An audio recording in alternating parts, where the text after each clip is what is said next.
invertir más y estar más atento a la formación, pero el director técnico también tendrá la responsabilidad de darle constancia al joven de fuerzas básicas, ¿no? Totalmente. Sí, una cosa es constancia y otra cosa es trabajar una cosa que deben de venir aprendiendo desde... Una cosa es constancia y otra cosa es forzarte. Exacto. O sea, hablamos todos del Tuca, que es un tipo extraordinario, que ganó todo, que es un tipo ganador, que es un tipo exitosísimo, pero en 10 años en Tigres había debutado 2 gentes.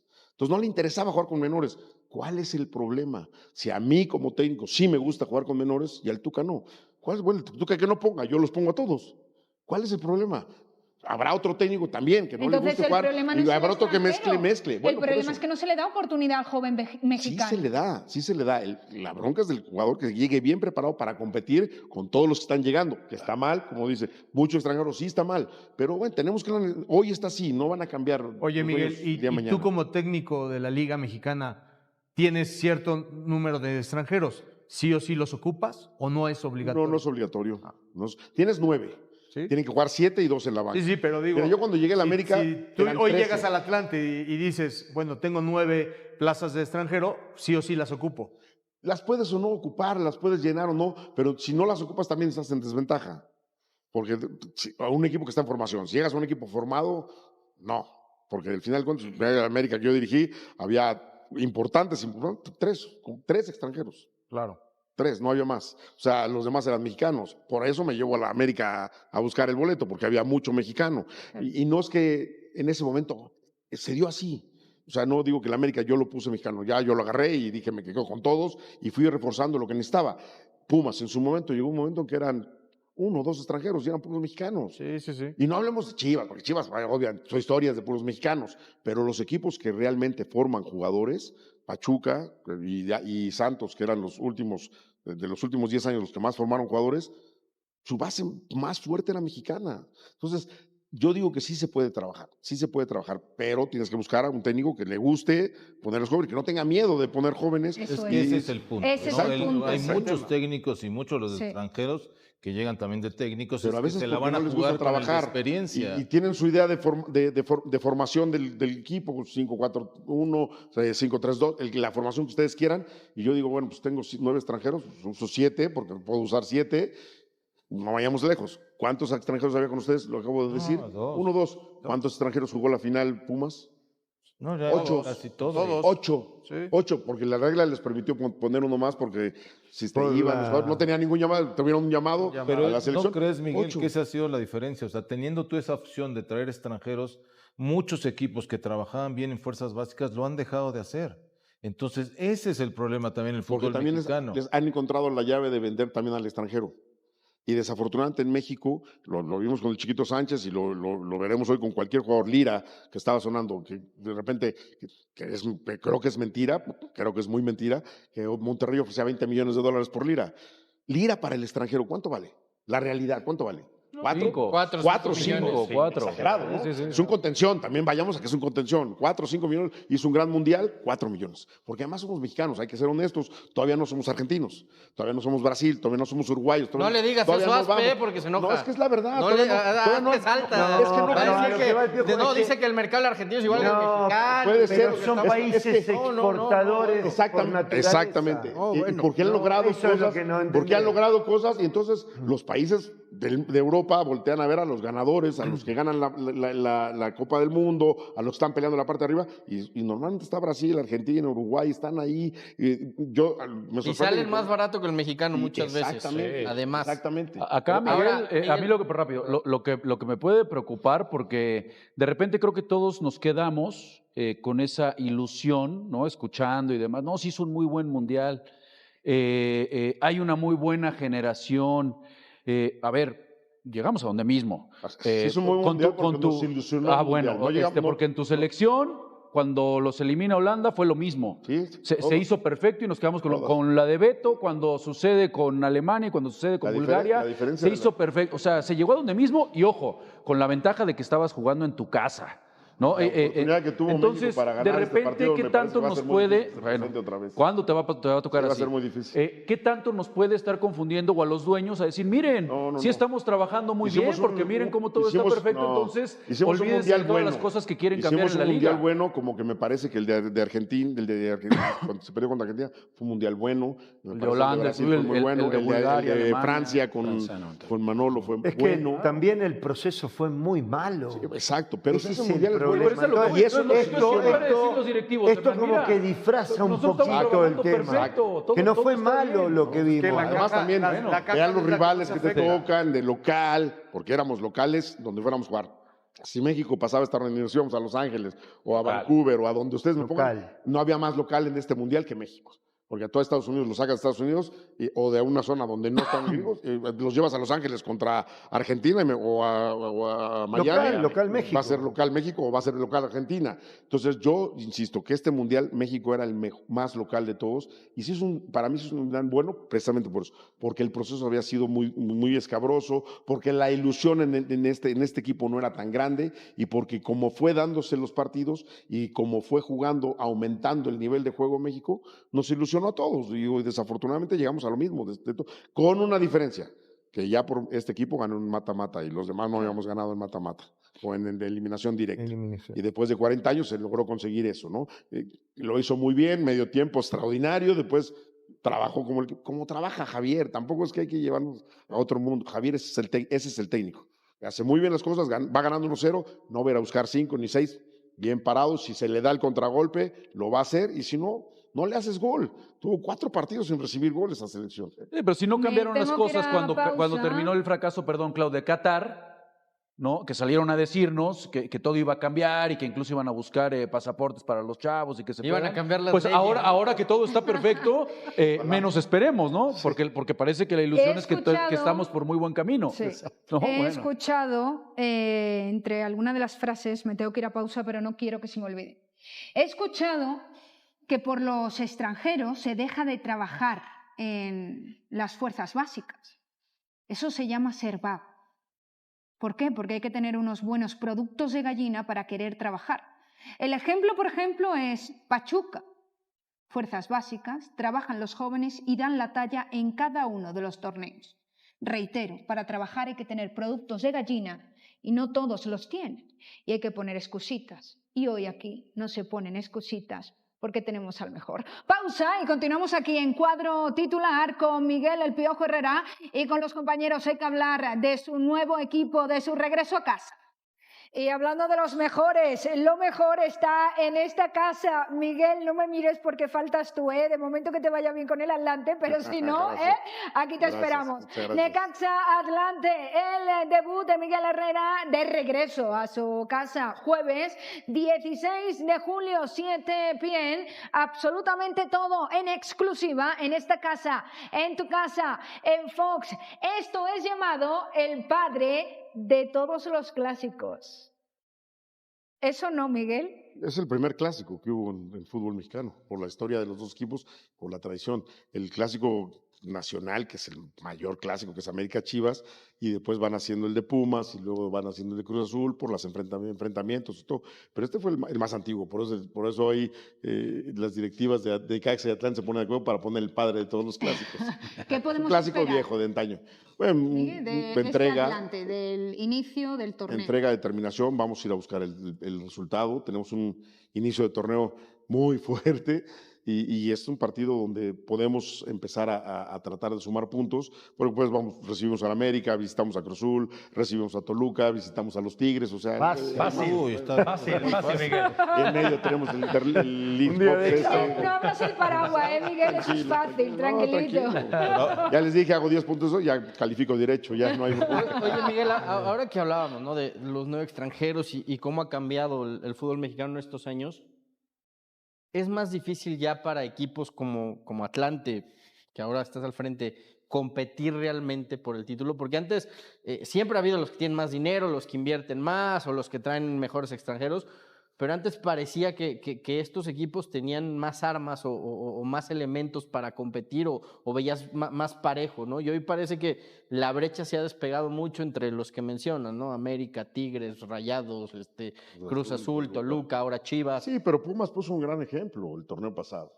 Pumas, Chivas era un candidato, le sacan jugadores para la selección, pero era un candidato natural al título, Chivas y Pumas, en un cierre de torneo donde gana el poder calificar como primer lugar y luego llegar a la final, pues te demuestra que nuestro torneo, sí, los 6 equipos que tienen mucho dinero, pues van a estar peleando arriba y de repente si uno se distrae, pues se pueden colar otros, pero nos da una facilidad la liguilla de poder pelear el título. O sea, de que un día andas mal, Pumas no ganó ninguno de sus partidos para llegar a la final. Empató, pero le sirvió quedar en primer lugar y llegó a la final. Entonces, te sirven muchas cosas. Entonces, nuestro torneo con liguilla presta para que cualquier equipo pueda pelearle a esos grandotes que tienen mucho más plantel, que tienen mucho más equipo. Te digo, yo jugué con Toluca hace 3 días, el día 10, 3 días, y de repente yo, si jugamos al principio, cuando creo que tenemos idea, bueno, a él se le lesiona en el calentamiento el centro delantero, bueno, le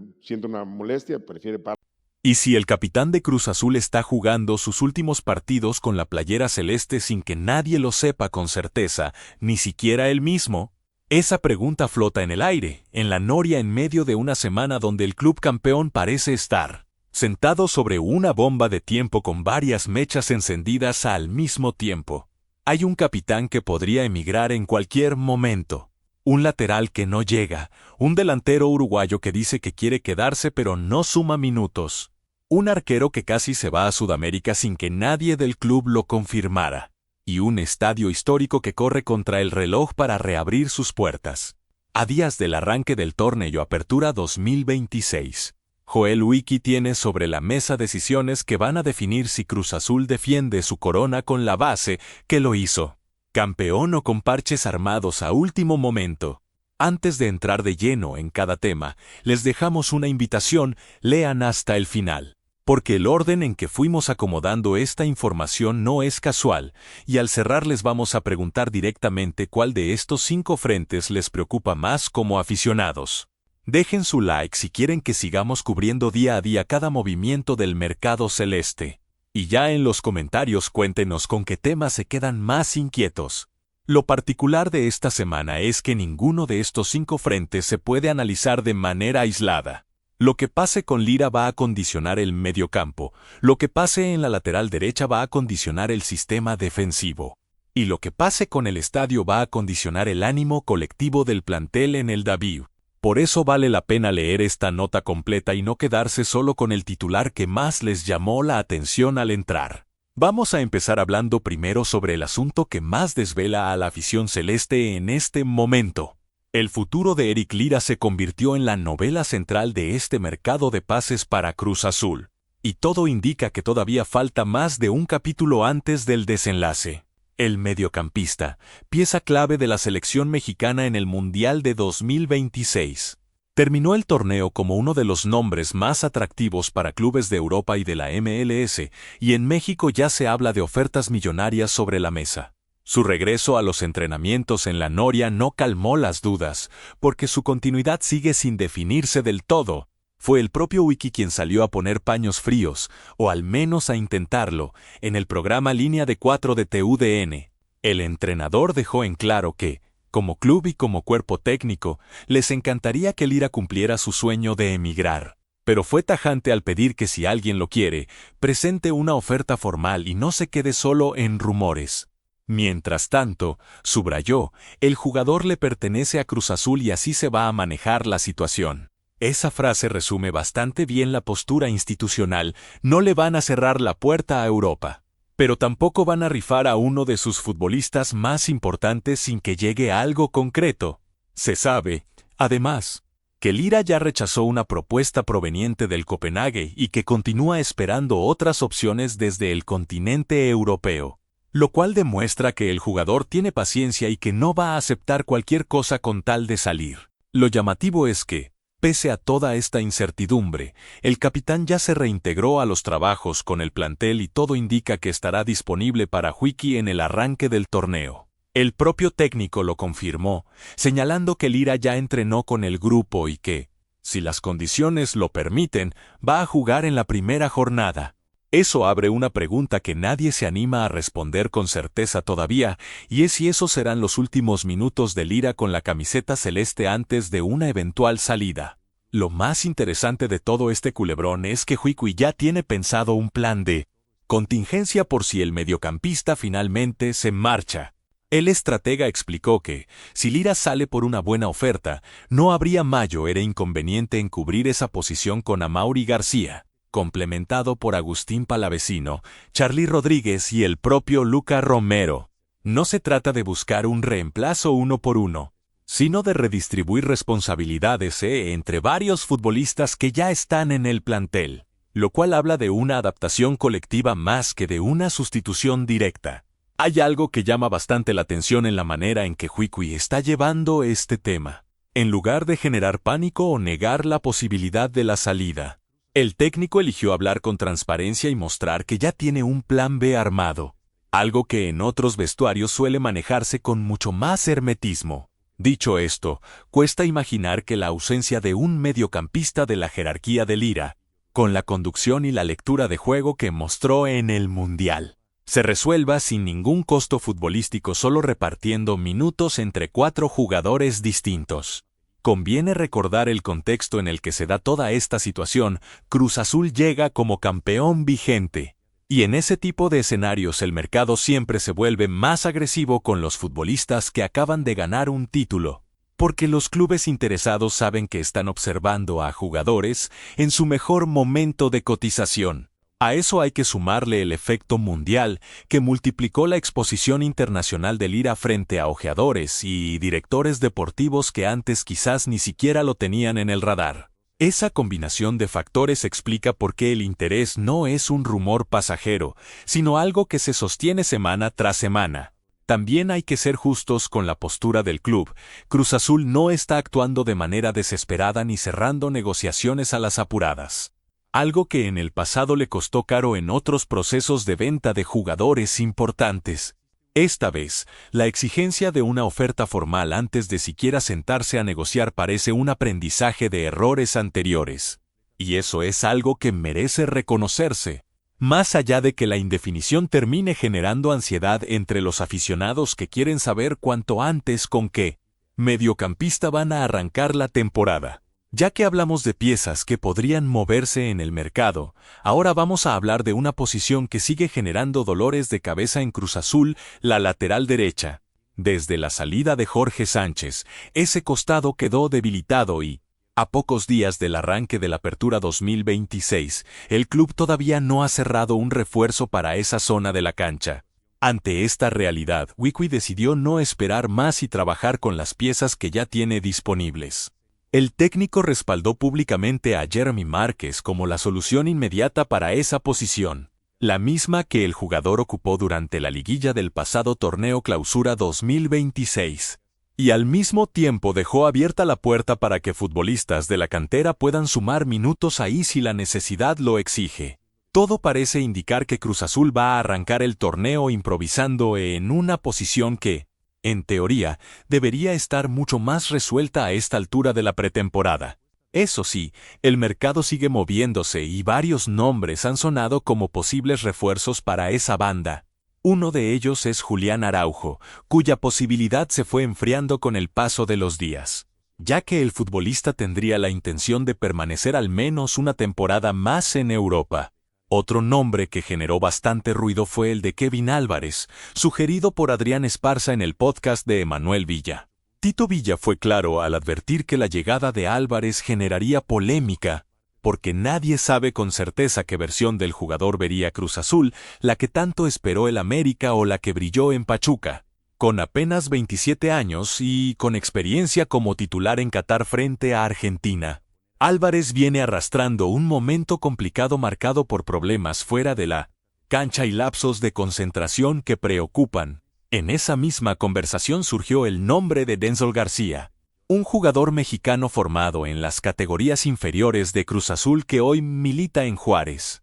y que según Villa no representaría una contratación cara ni tampoco la solución definitiva, pero sí una opción interesante. También se mencionó el caso de Chávez, quien terminó fichando por Monterrey en su momento, y de quien Villa opinó que hubiera sido el tipo de lateral ideal para resolver ese problema en Cruz Azul, aunque reconoció que en Rayados no le fue especialmente bien. Por otro lado, se supo que el propio Jorge Sánchez estaría con muchas ganas de regresar a Cruz Azul, pero el club no quedó del todo convencido después de que el jugador insistiera en salir hacia Europa en enero pasado, lo cual generó cierto desgaste en la relación. Da la sensación de que, más que un problema de falta de opciones, lo que hay aquí es una acumulación de indecisiones. Nombres van, nombres vienen, y mientras tanto el calendario sigue corriendo sin que nadie llegue a firmar. Si la primera jornada frente a Atlético San Luis termina mostrando fisuras justo por esa banda, va a ser difícil no señalar esta falta de resolución como una de las causas. Es interesante contrastar este caso con el de Eric Lira, porque mientras en el mediocampo el club tiene un plan tan claro que hasta lo hizo público con nombres y apellidos. En la lateral derecha la sensación es la opuesta, se habla de 4 o 5 candidatos distintos, pero ninguno terminó de convencer lo suficiente como para cerrar una operación. Eso genera una contradicción incómoda puertas hacia afuera, porque un club campeón, con la caja que supone haber ganado un título, debería tener mayor margen de maniobra para resolver una posición que lleva más de un semestre sin dueño fijo. La otra lectura posible, más benévola con la directiva, es que quizás el mercado actual no ofrece opciones que realmente representen una mejora clara sobre lo que ya tienen, y que salir a gastar solo por cubrir el expediente tampoco sería la decisión más inteligente. De cualquier manera, la pretemporada ya está prácticamente agotada, y la definición sobre esta banda va a tener que salir, sí o sí, de los nombres que hoy están en el plantel. Cambiando de tema, otro asunto que ha estado en boca de todos en las últimas horas es la situación contractual de Gabriel Fernández, más conocido como el Toro Fernández. La novela entre el delantero uruguayo y Cruz Azul todavía no tiene un capítulo final, ya que ambas partes no han llegado a un acuerdo para renovar su vínculo. En medio de esta indefinición, el periodista Gerardo González volvió a insistir en que el exjugador de Pumas terminará dejando el club, a pesar de que tanto el futbolista como la institución tendrían la voluntad de seguir juntos. Fue justamente en el programa Línea de 4 donde Huicui salió a hablar del tema con bastante autocrítica, reconociendo que quizás se apresuraron al hacerlo regresar para los playoffs cuando físicamente no estaba en su mejor momento. Sin embargo, el técnico no dudó en destacar el enorme impacto que tuvo Fernández en el partido de vuelta de la final, donde ingresó en el segundo tiempo y terminó siendo determinante para la consagración del equipo. Más allá de las dudas sobre su estado físico, el compromiso mostrado por el delantero sudamericano terminó de convencer al entrenador, quien fue muy directo al asegurar que sería fantástico que renovara su contrato, remarcando que incluso sin estar al 100% físicamente, Fernández siempre demostró estar listo para jugar cuando se lo pidieron. Para el cuerpo técnico, asegurar la continuidad del atacante se transformó en una prioridad antes de que venza su contrato actual, y la directiva ya estaría al tanto de esta postura del entrenador mexicano, que fue contundente al señalar que su posición es que el jugador se quede en el club. La voluntad del propio futbolista también juega un papel importante en esta historia que mantiene en vilo a toda la hinchada celeste. Según comentó el propio Huicui, la relación entre el club y el delantero sigue siendo muy buena, describiendo al jugador como alguien feliz en la institución y con ganas de continuar ahí. Ahora bien, un dato llamativo, casi contradictorio con todo este discurso, es que, ya recuperado por completo de su lesión, el Toro fue de los pocos futbolistas de Cruz Azul que no sumó minutos en ninguno de los 2 amistosos de pretemporada, incluyendo el primero frente a Atlético Morelia que terminó igualado 3-3 y en el cual permaneció en el banco de suplentes durante todo el encuentro. Cuesta encajar ese dato con tanta insistencia pública en la renovación. Algo no termina de cerrar entre el discurso de puertas para afuera y lo que efectivamente pasa dentro de la cancha. Sería saludable que Cruz Azul resolviera pronto esta indefinición contractual, porque mantener a un delantero de esta jerarquía en el limbo termina afectando tanto al futbolista como al ambiente general del vestuario. Hay un componente emocional en este caso que lo distingue de las otras novelas de mercado que atraviesa el club. El Toro no es un jugador cualquiera para esta última consagración, sino uno de los símbolos de esa remontada en la final que quedó grabada en la memoria de la afición. Ese tipo de vínculo, construido en los minutos más tensos de un campeonato, no siempre se traduce automáticamente en una renovación, porque los contratos se negocian con números, cláusulas y proyecciones físicas, no con recuerdos. Ahí es donde aparece la tensión real de esta historia. Por un lado está el cariño genuino que el cuerpo técnico y la hinchada le tienen al delantero. Y por otro lado está la cautela lógica de un club que ya reconoció públicamente haber cometido un error, al apurar su regreso después de la lesión. Encontrar el punto medio entre esas dos fuerzas, sin que ninguna termine perjudicando al equipo de cara al arranque del torneo, es el verdadero desafío que tiene por delante la directiva celeste en las próximas semanas. Todavía sobre posibles movimientos en el plantel, necesitamos hablar también de lo que pasó con Kevin Mier en las últimas horas, porque el mercado de pases no da tregua y esta vez el protagonista fue el arquero titular de Cruz Azul. Un rumor surgido en redes sociales encendió las alarmas entre los aficionados celestes, luego de que algunas cuentas vinculadas a la fanaticada aseguraran que River Plate de Argentina estaría interesado en sumar al portero colombiano. Este rumor tomó fuerza en el contexto de la salida de Franco Armani, el histórico arquero millonario, quien se retiraría para continuar su carrera en Atlético Nacional de Medellín, dejando aparentemente un lugar vacante en el arco del conjunto argentino. Sin embargo, la información que se maneja puertas adentro indica que no existe ninguna negociación en marcha para la salida de Mier del conjunto celeste. Tanto Joel Wiki como toda la estructura deportiva de Cruz Azul consideran al colombiano como su arquero titular indiscutido para este semestre, por lo que una salida en este momento no está contemplada. Vale la pena recordar que esta no es la primera vez que el nombre de Mier se vincula con River Plate. Ya a finales de 2023, cuando finalmente terminó fichando por Cruz Azul, su nombre sonó con fuerza para el millonario, y a mediados de 2024 volvió a ser señalado como un posible objetivo del club de Núñez. También es importante mencionar que, del lado de River, Armani era en realidad suplente en el equipo que actualmente dirige Eduardo Coudet, con Santiago Beltrán como titular indiscutido y con un nivel de rendimiento que lo respalda plenamente, lo cual le resta bastante sustento a la teoría de que el club argentino necesite salir a buscar un nuevo arquero con urgencia. En cuanto a su valor en el mercado, Kevin Mier ha visto crecer su cotización en los últimos años y actualmente está tasado en 6 millones de euros. Según el portal especializado Transfermarkt, el colombiano renovó su contrato a mediados de 2024 y su vínculo con Cruz Azul se extiende hasta junio de 2029, lo cual da una idea de la tranquilidad contractual que existe entre las partes. A lo largo de distintas ventanas de transferencia, Mier ha sido relacionado con varios equipos europeos y sudamericanos, además de River Plate.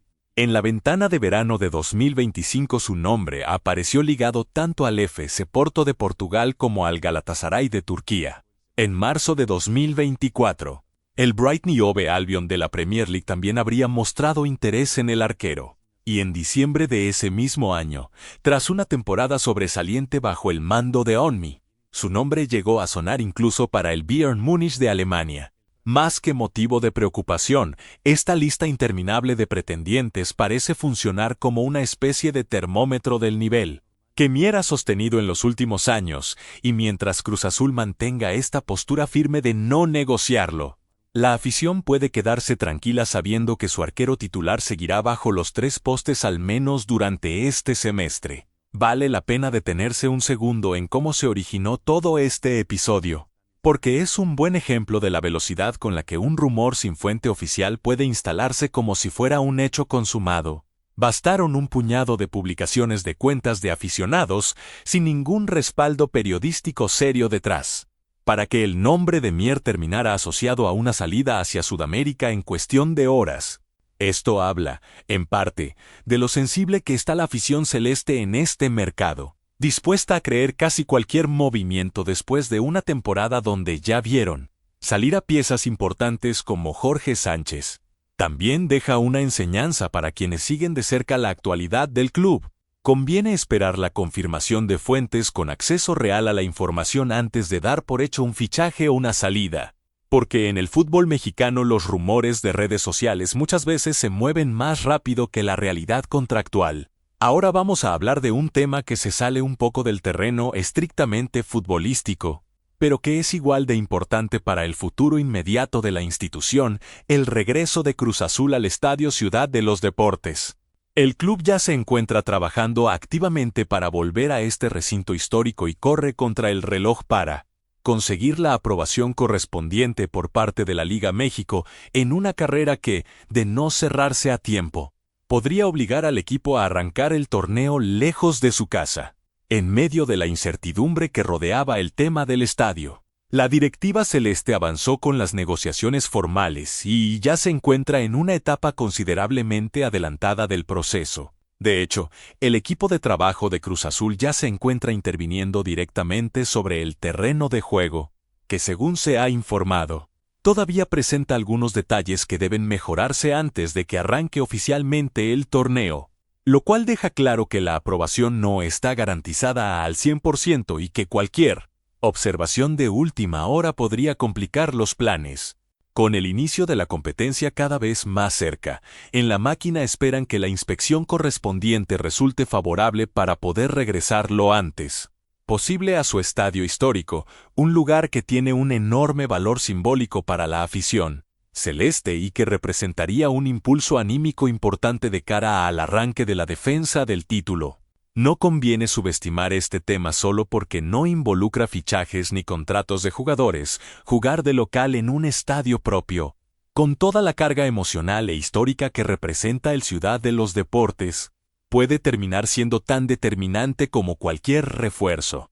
Sobre todo en un semestre donde Cruz Azul llega como campeón y con la obligación de defender el título ante una Liga México que promete estar más pareja que nunca. Durante los últimos años, jugar de visitante permanente en su propia ciudad se convirtió en una especie de anécdota incómoda para Cruz Azul.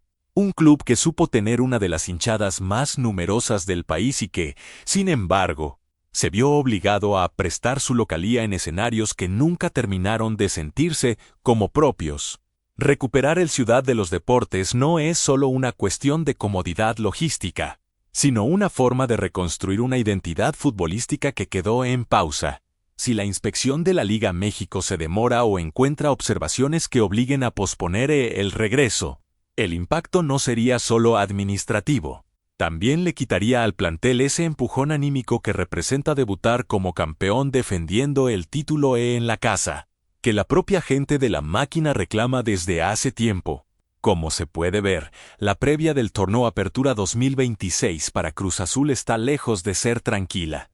Entre la incógnita sobre el futuro de Eric Lira, la falta de un lateral derecho de jerarquía, la novela contractual del Toro Fernández, los rumores alrededor de Kevin Mier y la carrera contra el tiempo para regresar al estadio histórico, Joel Hickey tiene sobre su escritorio una cantidad enorme de decisiones que tomar en muy poco tiempo. Lo cierto es que el técnico, hasta el momento, ha mostrado un manejo bastante equilibrado de cada una de estas situaciones, priorizando siempre el discurso de unidad y de trabajo colectivo por encima de la dependencia de nombres individuales. Habrá que ver, ya con el balón rodando, si todas estas definiciones terminan jugando a favor de un Cruz Azul que buscará revalidar su corona. Desde el primer partido frente a Atlético San Luis, lo que sí parece quedar claro es que Cruz Azul llega a Apertura 2026 en una posición paradójica, es el campeón defensor, el equipo a vencer y al mismo tiempo el club con más frentes abiertos en la previa del torneo. Esa combinación puede jugar a favor si Hickey logra resolver cada uno de estos temas con la misma serenidad que mostró hasta ahora en sus declaraciones públicas. O puede convertirse en una fuente constante de distracción si alguno de estos culebrones se extiende más de la cuenta durante las primeras jornadas de competencia. Y ahora la pregunta queda para ustedes, de estos 5 frentes abiertos, ¿cuál les genera más incertidumbre de cara al arranque del torneo? Déjenlo en los comentarios, denle like a esta nota si quieren que sigamos con la cobertura minuto a minuto de cada movimiento en la Noria. Y no se pierdan la próxima actualización, porque en Cruz Azul, como quedó claro esta semana, nada está definido todavía.